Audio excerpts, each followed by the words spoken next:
Am I a soldier of the cross, a follower of the Lamb? And shall I fear to own his cause, or blush to speak his name?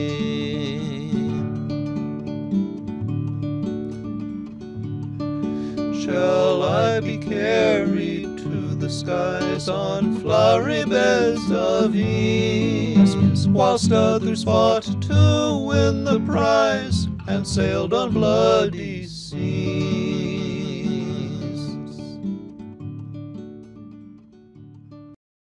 I'm Dave Leach, Mun Kok, Deng Tiir from South Sudan, to tell us about the war going on there and to see if there's anything we can do or say to help.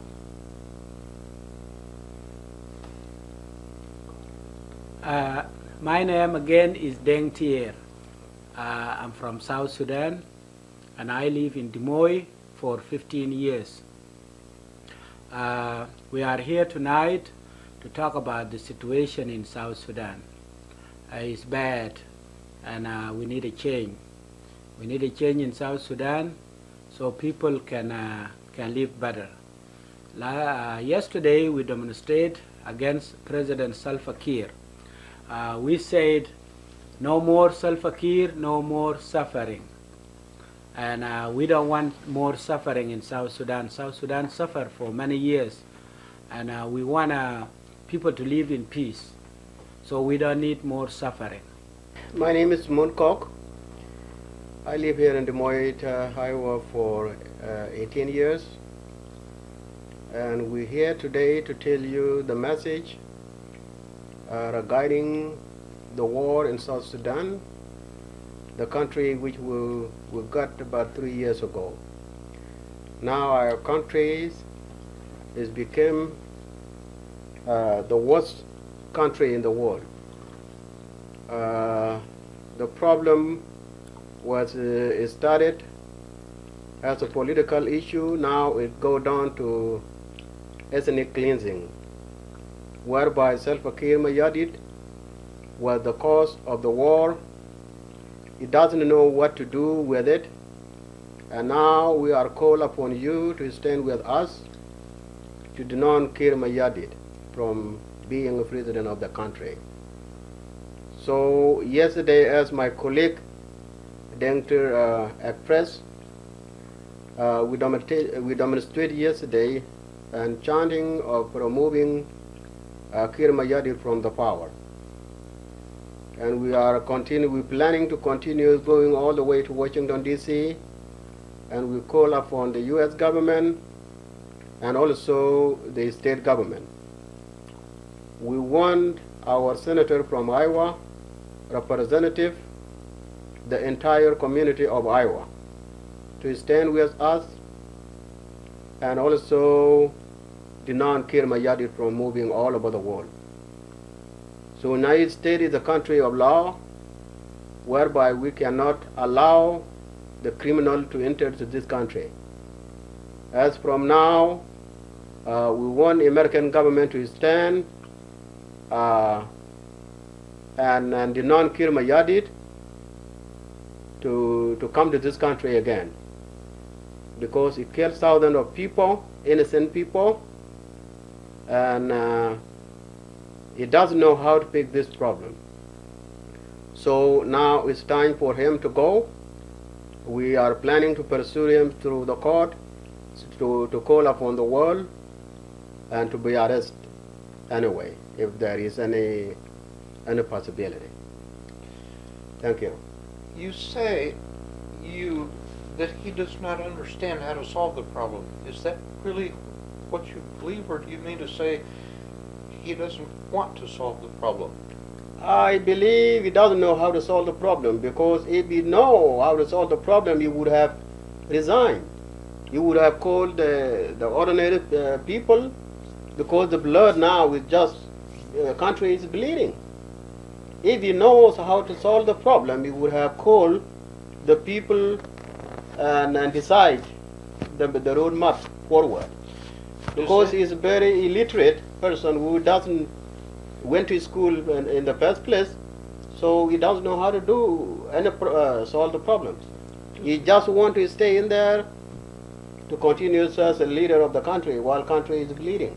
Does anyone know how to solve? Yes, I do know how to solve the problem. I can solve the problem. If I know my leadership is having problem, I would have called the people and take over. Very simple. David, can I add something? In 1964, the demonstration started in University of Khartoum, and students of university, they went to the street, and the Minister of Interior led the police, killed the student of university. So about 30 to 50 students was killed in the university compound. At night, the president announced the resignation. And he called the country, called the people and said, our country cannot be ruined because of one person, called the president. I'm resigning, and you, the people who can come and take the power from me, come to the palace. And it's happened that all the parties, they went to the palace. People were worried about he will go and arrest people and he will go and kill the people. But the parties went in and they got a power. They got they elected one person for 1 year to do a transitional government. And Sudan became good, and the man died.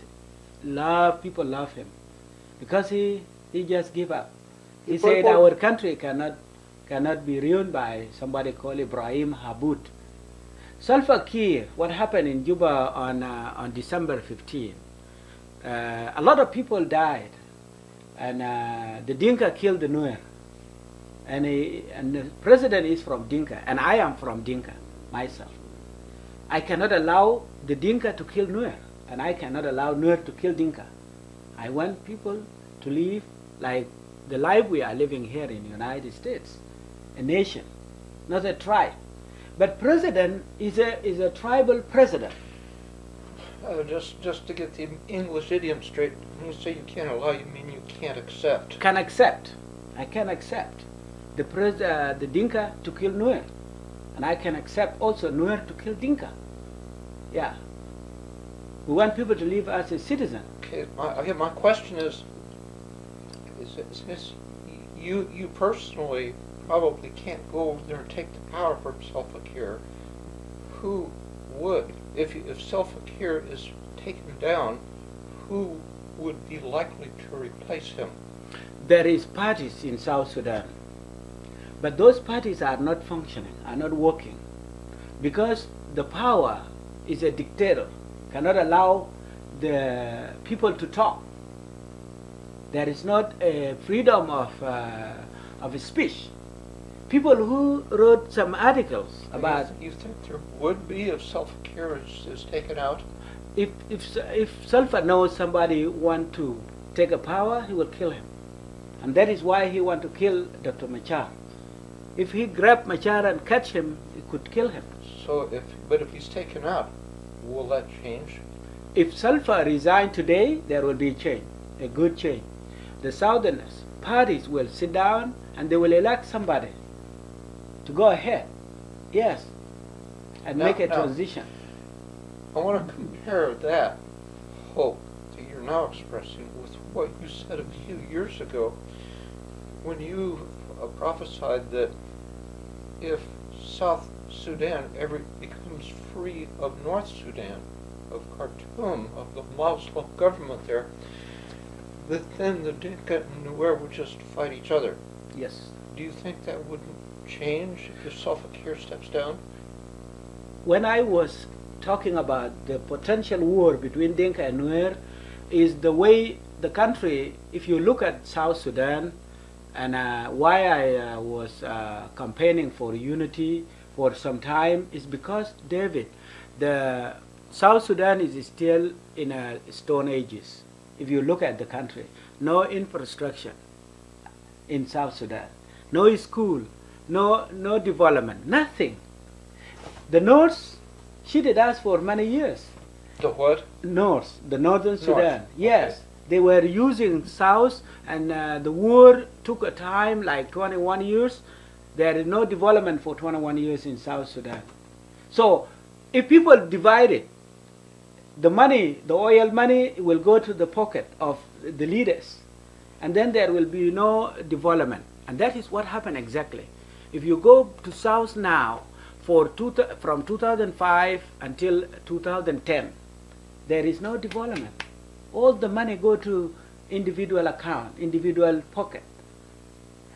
From 2011 to the time I'm talking with you is a war. Many people are dying. War in jungle in my area. It took like 3 years. Nobody, president never visit the area where thousands of people are killed in 2 days. So, if Salva Kiir, the world know now South Sudan is an independent country, and Salva Kiir resigned today, people can sit down and talk about the future. But how people can talk about the future while the president is killing one ethnic group, want to wipe out from the map of Sudan, of South? That is not acceptable. So it's a problem. Salva Kiir is a problem right now. People see that if Salva go, the problem will stop. Yes, the problem will stop. People will learn from the mistake they are doing right now. The Dinka, the Nuer, they want to come together. If Dinka and Nuer don't come together, there is no solution in South Sudan. People have been in war for many years. So anybody who will be a head there causing a conflict, that person should be taken away. We want people who can let people live together. One problem I see is the lack of a constitution that makes any sense. Correct. The constitution of South Sudan that I read 2 or 3 years ago promised all kinds of benefits like free medical care for everybody. I mean, how many hospitals are there in South Sudan? And those kinds of benefits, our constitution doesn't promise a single benefit, but what it does is explains who is going to be in power. Yes, David, you asked about the constitution of South Sudan. I can say yes, there is a constitution that made in an area of I can say unilateral government, whereby the president has the power over the constitution. Therefore, he himself, he is the one who decides. He is above the constitution. He doesn't think that the constitution is above anybody. He thinks constitution made, to purpose him. He is above the He is above the constitution.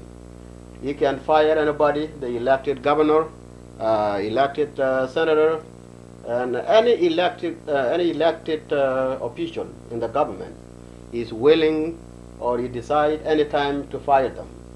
And how can you say it's a constitution? Constitution is above anybody. It's above all the human beings. But Salva Kiir thinks the constitution of South Sudan is above that constitution. So if he is gone, do you think that the people that take his place will want a better constitution?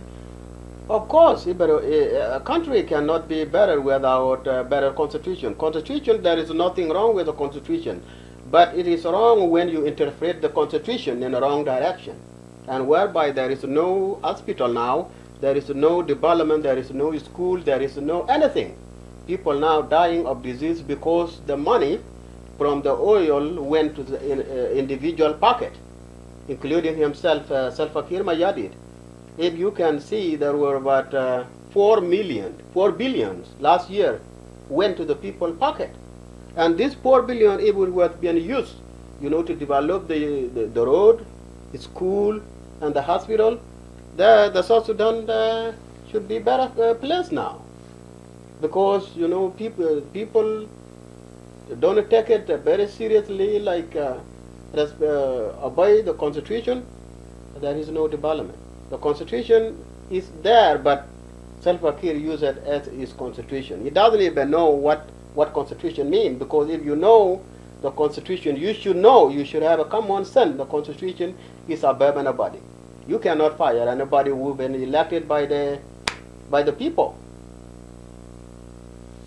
So Salva Kiir think South Sudan is a property. Right now you invited us to this house, so all these things are belong to you. You know what to do with them. That's how Salva Kiir think about the constitution. That's how Salva Kiir think about the resources of South Sudan. That's how Salva Kiir think about the people of South Sudan. It belong to it is its property. You know, constitution is a tool. It's a tool that Salva can grab it and rule the people according to his will. Constitution, Salva Kiir is using his own tool to, to oppress people. He's using it as a tool. He's not using it as a law of the country. The Constitution of United States is the law of United States, a big law of United States. Constitution in South Sudan is a tool Salva Kiir using for himself. So Salva Kiir and Constitution is equal to Salva Kiir. Now we say Salva Kiir is equal to genocide because he's using according to his will. He's belong to him. What can we do to help? What can the United States do? What can Iowan people do? Is to pressure send letters to the government of the United States so they can take action. What action? To remove Salva Kiir. Let me add a little bit. So now we come here and we call you people, ordinary citizen, a representative, senator, Iowa government, and the United States government. The only thing you guys can help, if you see this, the country without United States now, we cannot have this country. United States did a very, very tremendous job of standing with us and break the peace, broke the peace between North and the South. So now we got the country, and the dictator is sit on the top of the country.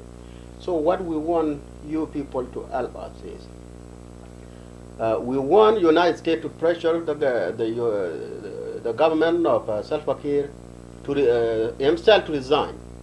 If he's not willing to resign, we want to impose the sanction, including anything that can damage Salva Kiir and weaken that government, and be able to leave the country to the people. And also we want you to help us, to call all over the world, to pressure the government of Uganda, because Uganda too now came to our country and fight alongside with Kiir, fighting the rebel. If you can see this, I'm from Nuer. My name is Mun. I'm from Nuer. So what happened on December 15? If you can imagine, nobody can imagine in this world. South Sudan has about 64 tribes. On December 15, when the fighting broke, it started in the military barracks. What happened? Salva Kiir Mayardit on December 16, 2013, ordered his troop, the bodyguard, ordered them on December 16 to go to knock the door from in all the Nuer citizens in Juba, collect them, pregnant women, children, elder, anybody who is speaking Nuer has to be brought it and put it in the government building and automatically executing. About more than 10,000 people died on that day. Only Nuer. And that is the only reason this war cannot be stopped unless Salva Kiir is being removed from that chair, either by force or by pressure to resign. We want you to be on our side to pressure the government either to accept the peace and resign from the presidency. So that we, for example, we know if Salva Kiir is resigned now, we can sit down, as a South Sudanese and decide who can lead us for this coming years. With Salva Kiir in that power, there will be no peace. I have a couple of ideas. One is the World Court Can you appeal to the World Court to try him for war crimes?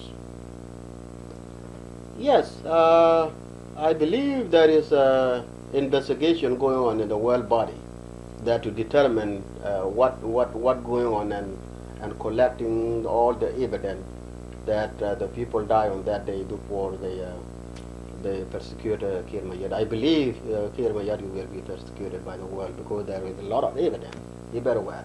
U.S. government know it. All government in South Sudan know. The UN body know that the evidence because there is a lot of evidence that showing that Salva Kiir killed incident Nuer on that day. So that I believe in a very near future Salva Kiir will face the world court. You know what happened, David, after the revenge happened, after the killing happened to the Nuer citizen in Juba, and they killed a lot of Nuer inside Juba, including our friends, our colleagues in Des Moines here, in Nebraska. They got killed in Juba. What happened? The revenge became very worse in many areas. The revenge, people who lost their relatives, they ran from the villages and they went to Juba, and they couldn't able to go to Juba because of Ugandan army, because President Salva Kiir went and got Ugandan army on his side. So the Ugandan army came with the powerful. They got a lot of artillery, a lot of guns, and air force and all this, and they tried to prevent the militia and the Nuer group to go to Juba. So the Nuer turned back also and attacked Dinka areas where the Dinka, and then killing happened. So many, if Salva Kiir did not attack Nuer and grab them and put them in one place and kill them, Nuer could not be revenging against other innocent Dinka. So the conflict has become very, very bad. So many people died in South Sudan, including anybody. If Mun was in Sudan, in South Sudan, he could be died because of mark on his head. Simply because he's a Nuer. They know Nuer because of mark. They know Dinka because of mark. You see on my forehead.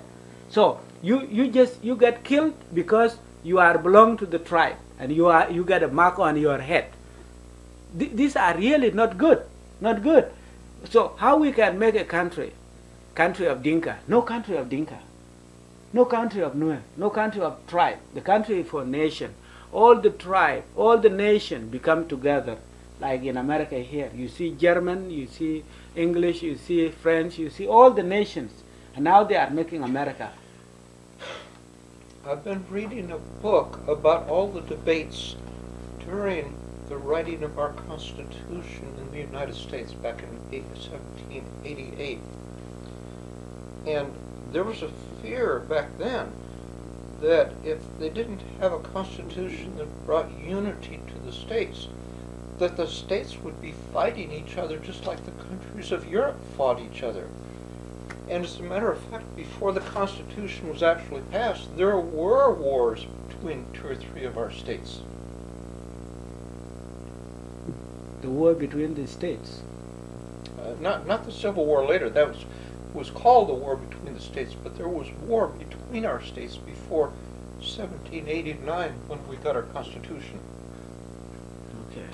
The other idea I have is that I know there's something like, what, 10,000 refugees from Sudan all around the world? 10,000? No, more than that. That's a figure you told me maybe 5 or 10 years ago. Yes, and now people are a lot. Okay. People are Now, maybe you know that the many. economy of Sudan is very much propped up by the refugees sending money back to the people of Sudan. And you communicate with them by telephone? Yes, we send, and that is affecting us. When the war broke out on December 15, my family, my brother with his children, my sister, my uncle, my relatives, they went to the UNMISS, the United Nations compound. And then after 3 weeks, they came out and they crossed the river. And they were calling, we need help, we need help. So we sent money to them. And now they are in Kenya. Now they crossed the border. the families. People who do not have relatives in the United States, in America, in Canada, in Australia, they are the ones suffering right now because nobody helping them. But people who got relatives here, they send money. So, my thought is that to the extent that the refugees all around the world could agree and discuss what kind of constitution there should be In their countries.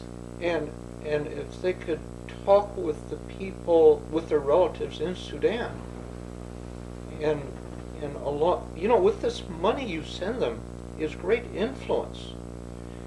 If all of the refugees were united, the Salva Kiir needs to step down, and you need to have a particular kind of constitution, it would happen.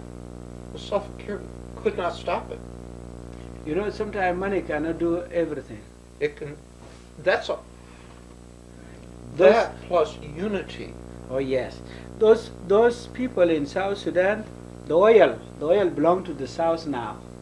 So the oil get a lot of money. They get a lot of money through oil, the government, and the money they use to kill people. Yeah. Yes, if United States can help is see the oil.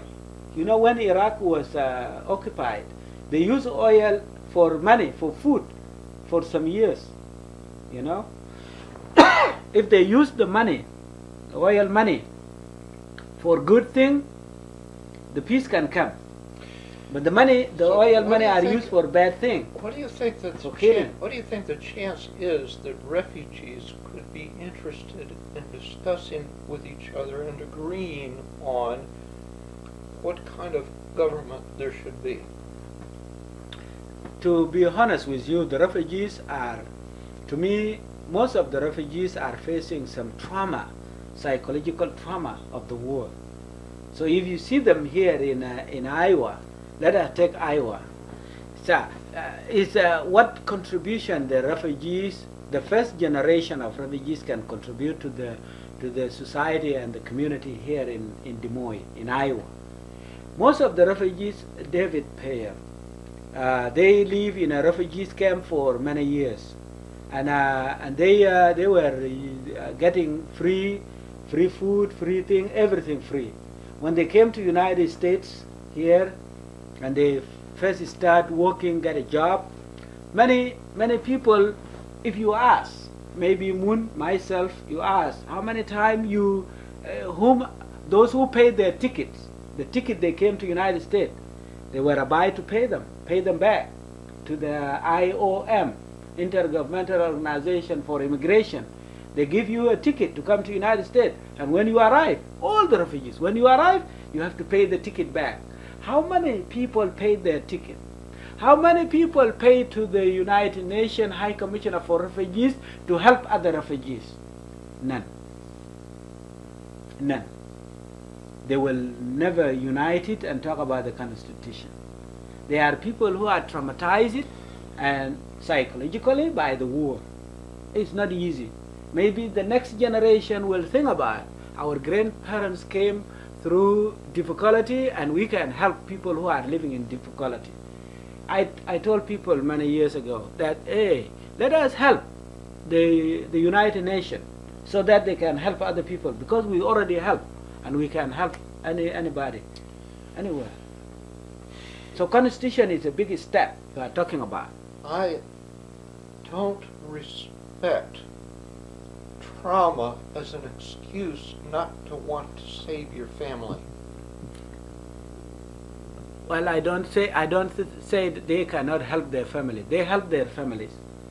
They help their individual families, but they cannot help other people.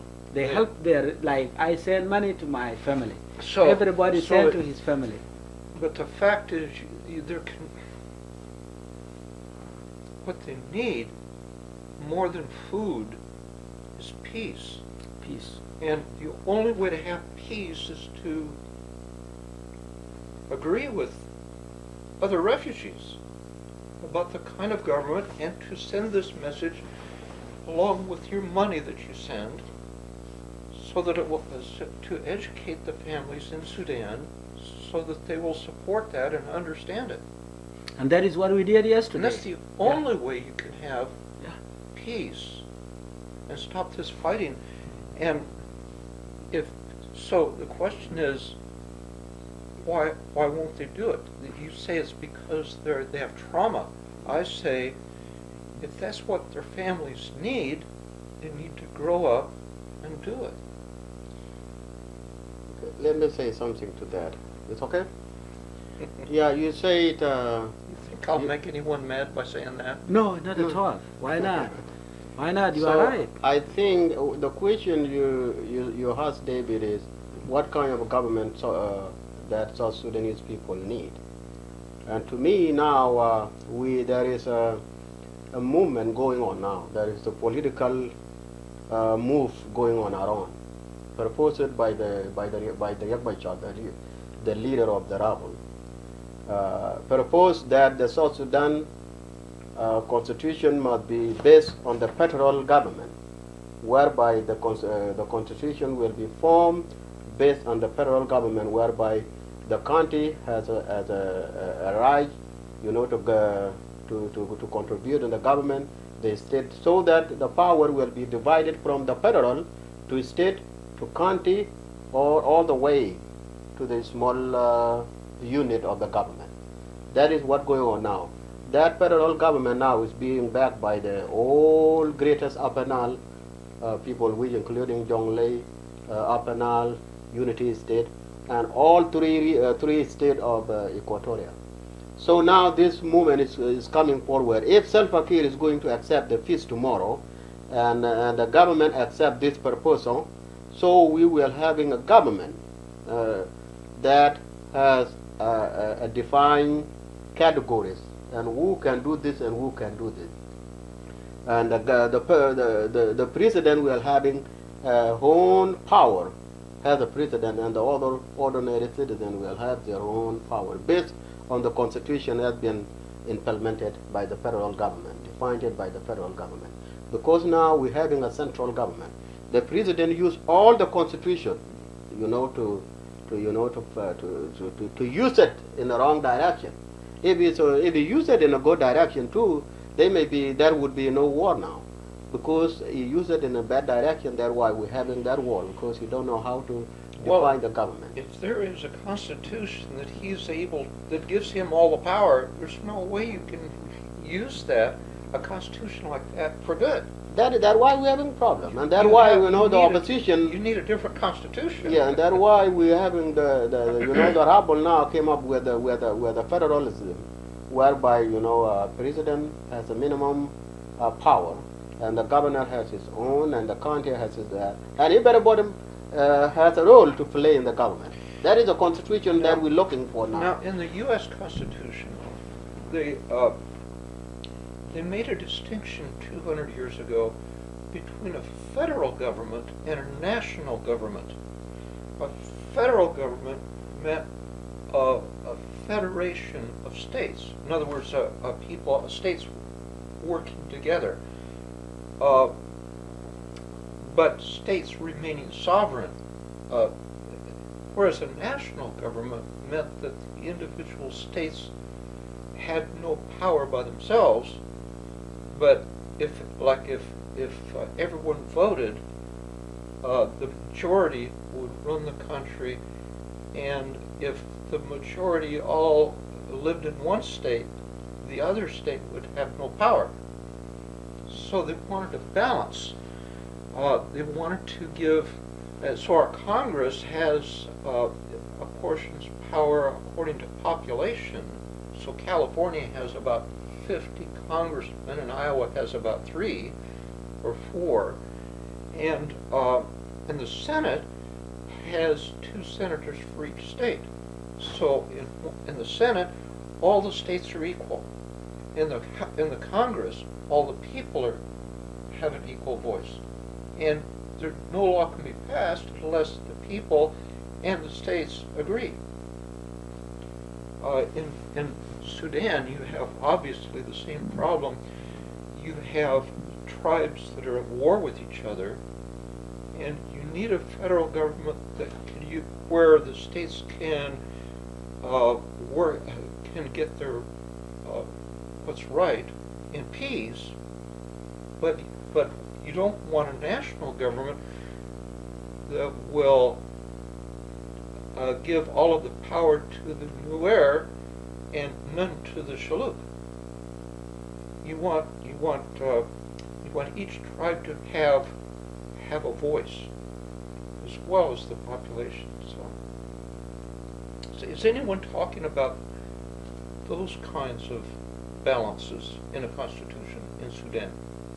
Yes, that's why I just expressed earlier, you know, the rebel movement now, they propose this kind of the government you're talking about, whereby there is a power to be distincted to the state, and the president has a power, you know, not to having control power. So we're working on it now, so we know what we're talking about. Even though the constitution might not be the same as equal to United States Constitution, so at least we have defined, you know, the category from the top to the bottom. So you know, the opposite side now against fighting the two rebel fight now. So they propose, you know, to having the change of the government, to having a different form of the constitution, whereby everybody will have their own caste.